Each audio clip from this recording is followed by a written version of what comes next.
Hi, this is George from the Return of the King.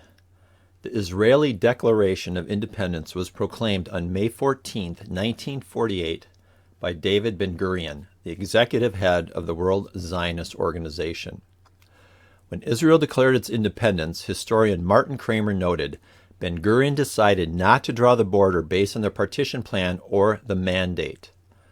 Ignoring legal experts who believed the state could not be declared without borders, he left out any reference to boundaries in the declaration, believing they would be determined by the outcome of the war. Israel's longest war began on November 30th, 1947. It lasted 1 year, 3 months, and 10 days. It then ended on March 10th, 1949. The lesson of the fig tree. From the fig tree, learn its lesson. As soon as its branch becomes tender and puts out its leaves, you know that summer is near. So also, when you see all these things, you know that he is near, at the very gates. Truly I say to you, this generation will not pass away until all these things take place. The years of our life are 70, or even by reason of strength, 80. Yet their span is but toil and trouble. They are soon gone, and we fly away. So from the time Israel becomes a nation legally to the time of Christ's second coming, we have till the end of the 80th year, since you're considered 80, until your 81st birthday.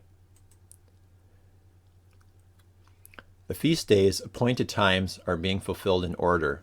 The tribulation begins on the Feast of Trumpets, Yom Teruah, on September 27th to 28th, 2022.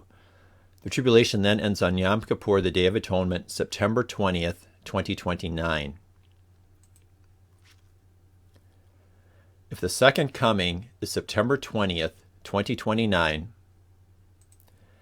and we subtract 81 years since you're considered 80 until your 81st birthday, then Israel must become a legally recognized country after September 20th, 1948. Israel's longest war lasted 1 year, 3 months, and 10 days, starting November 30th, 1947.